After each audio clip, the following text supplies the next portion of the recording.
Trapped in Matrimony, Part 1. Norma adjusted the wrapper around her waist, her fingers trembling slightly as she stared at the clock on the wall.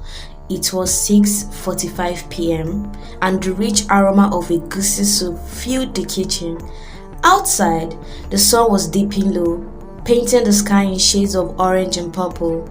She sighed, knowing Uche would soon walk through the door, his presence as predictable as it was unyielding. The anticipation no longer brought her joy, it only deepened the emptiness that had crept into her heart over the years. The first few years of her marriage had been filled with hope, laughter, and shared dreams. But as time passed, those dreams dissolved into routine of a life where words were spoken without meaning and silences carried the weight of resentment. Norma often replayed the moment that had brought them together, a shared jollof rice at a wedding, the way his deep laughter has once lit up her world. Now, even his laughter felt distant, a memory someone wasn't sure she truly knew anymore. When Uche walked in, his expression was as impassive as ever. He placed his briefcase by the door and mumbled a greeting before disappearing into the bedroom. Norma forced a smile as she served dinner, but her voice wavered when she called out to him. "The food is ready." His reply came late and distracted, drowned out by the sports commentary on the television. She sat across from him at the dining table, the silence between them louder than the clinking of cutlery against plates. Later that evening, as she lay in bed staring at the ceiling fan lazily spinning above her, a tear slid down her cheek. This was not the life she had envisioned for herself. Somewhere along the way, she had lost not just the spark in her marriage, but also the essence of who she was. In the stillness of the night, Norma made a silent vow. Something had to change. Whether it was her marriage or herself, she couldn't go on like this anymore. The morning sun spilled through the sheer curtain of the bedroom, illuminating the cracks in the once pristine walls of Norma's marriage. She woke to the sound of Uche's hurried movements in the adjoining bathroom. He didn't glance at her way as he emerged, adjusting his tie in front of the mirror. "Do you want breakfast?" Norma asked, her voice tentative. "I will grab something on the way," he replied, his tone clipped. As he left, she sat on the edge of the bed, her hands clutching the duvet. His dismissiveness stung, not because it was unexpected, but because it reaffirmed what she had begun to accept. Uche had built walls she couldn't climb. Norma tried to occupy her day, sweeping the compound, visiting the market, and chatting with Mama Chinyere, her elderly neighbor who always had a story to tell. "My dear, men are like palm trees," Mama Chinyere said, her wrinkled face breaking into a knowing smile. "They look sturdy, but if you don't tend to them, they grow wild." Norma forced a laugh, but the ache in her chest deepened. How could she tend to something that seemed to wither no matter how much she gave? That evening, as Uche sat in front of the television, Norma gathered the courage to speak. "Uche, can we talk?" she asked, standing near the dining table. He didn't look away from the screen. "What about?" I feel like we've lost something. I don't know how to fix it, but I want us to try." Uche sighed, finally turning to face her. "Norma, everything doesn't have to be perfect all the time. You are overthinking things." His words, meant to pacify, only deepened her frustration. "I'm not asking for perfection, Uche. I'm asking for effort. For us." But he had already turned back to the television, signaling the end of the conversation. Norma felt the tears prickling behind her eyes, but she held them back. It wasn't just his indifference that hurt, it was the realization that her words didn't matter to him. That night, she found herself standing by the window, staring into the darkness. Somewhere out there, she believed, was the life she was meant to live. It was a life filled with color, laughter, and purpose. A life where her voice could be heard. Uche's drive to work was silent, meditation of conflicting emotions. He gripped the steering wheel, his eyes fixed on the road, but his mind wandered to memories he had long buried. Years ago, his father had told him, "A man's strength is in his silence." Don't let anyone see your weakness. Those words had shaped him for better or worse. When Uche married Nneoma, he believed he could be a man his father wasn't, attentive, nurturing and present. For a while he had been, but then came the pressures of providing, of living up to expectations that seemed endless. His job as a bank manager had become suffocating.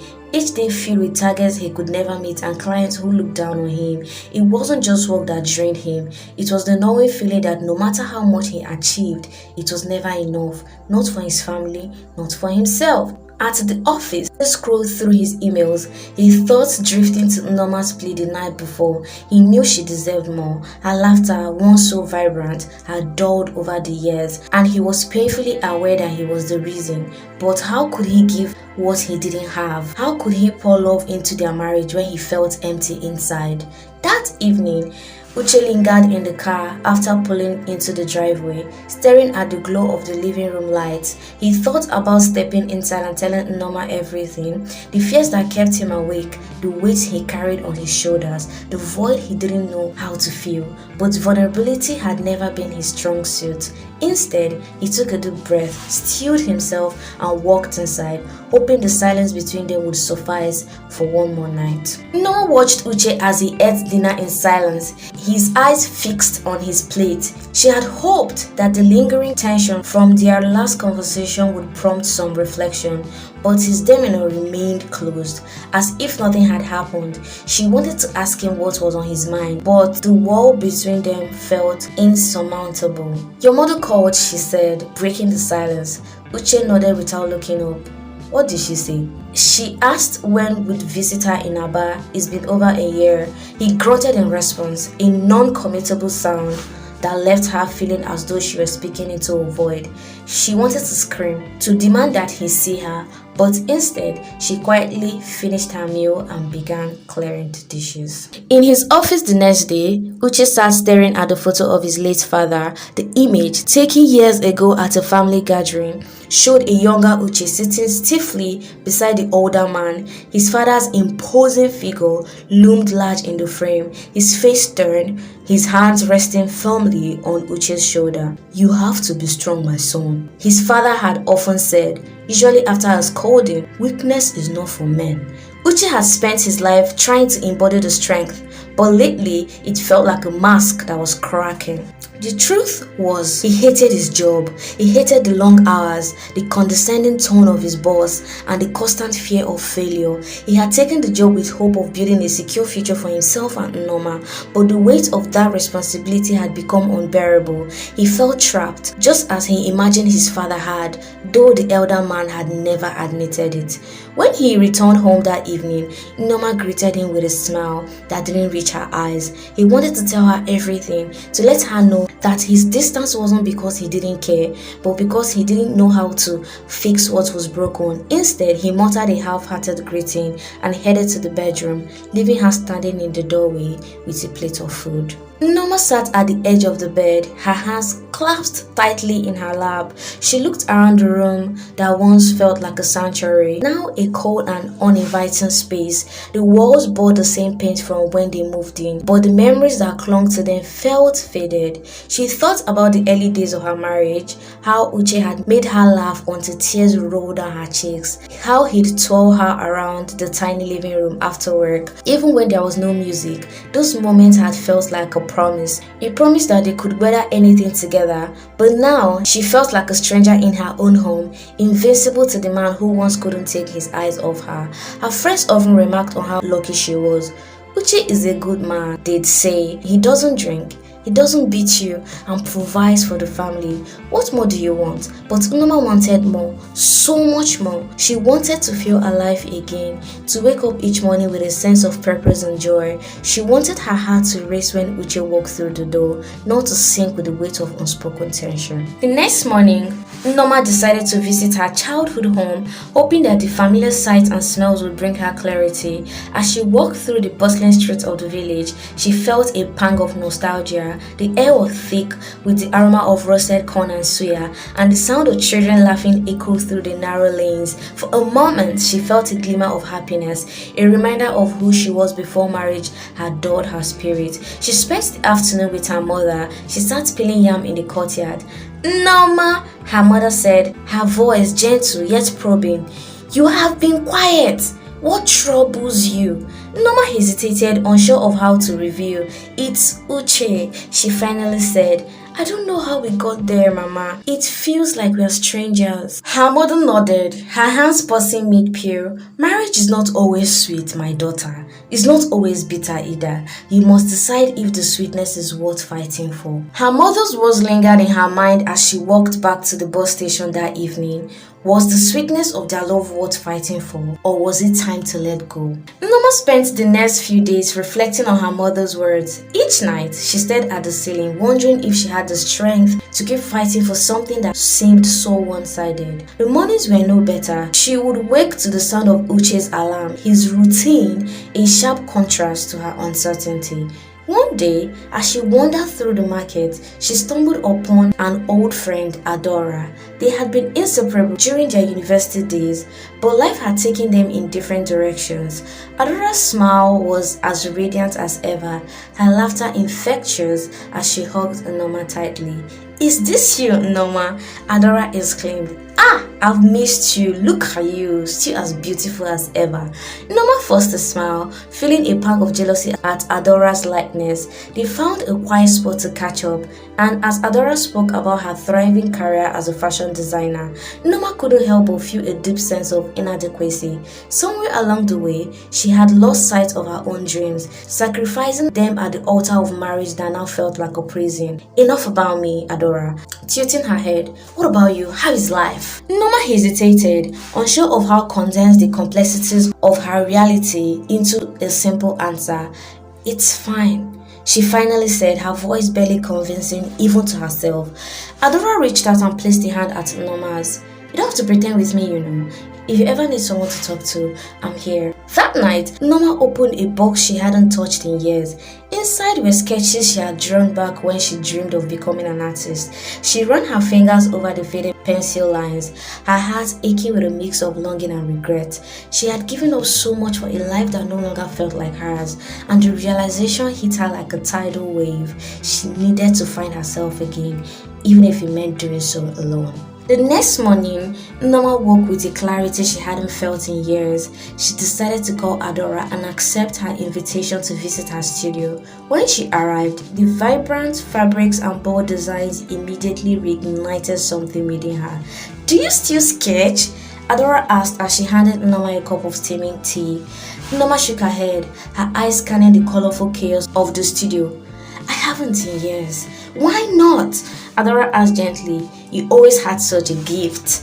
"I don't know," Norma admitted, her voice barely above a whisper. "Life just happened." Adora smiled knowingly. "Well, it's never too late. Start small. Pick up a pencil again." That evening, Norma sat at the dining table with a blank sheet of paper in front of her. The pencil felt foreign in her hand, but as she began to sketch, the motion slowly returned. For the first time in years, she felt a spark of joy, a reminder that she was more than a wife in a loveless marriage. She was Norma, and she still had dreams worth pursuing. The days that followed felt different for Norma.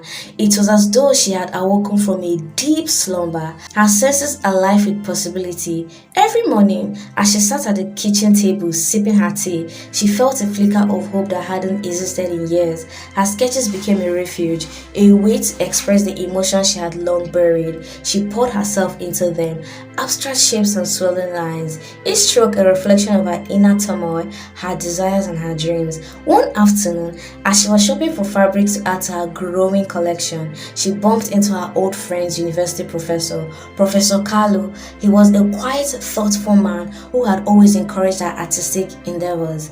"Ah, Norma!" Professor Carlo exclaimed, his eyes lighting up.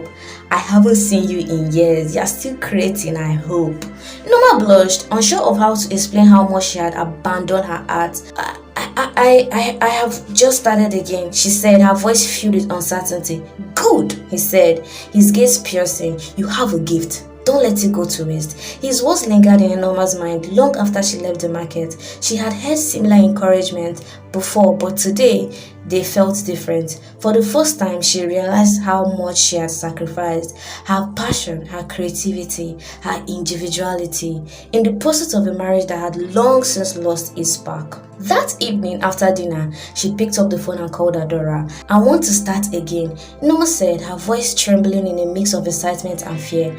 I want to design, to create something of my own. I've been waiting for permission to leave, but I realize now that I don't need it from anybody but myself. Adora's laughter rang through the phone.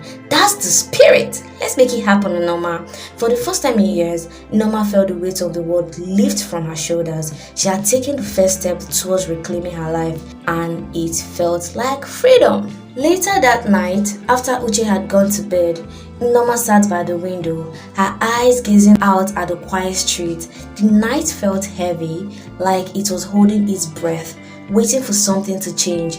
For a long time, she had been afraid to change, afraid of what it might mean for her marriage, for her future. But now, she understood that the only way forward was to embrace change. She turned to look at Uche, who was already deep in sleep, his back turned towards her. She hadn't made any grand gestures, hadn't tried to confront him about the chasm growing between them, but she knew that her heart was no longer fully invested in the relationship that had become suffocating. She didn't know what the future held, but she couldn't ignore the call to live for herself. In that quiet moment, Norma made a promise to herself. She would no longer let her life be dictated by fear or uncertainty. It was time to find her own happiness, even if it means walking away from the life she had known.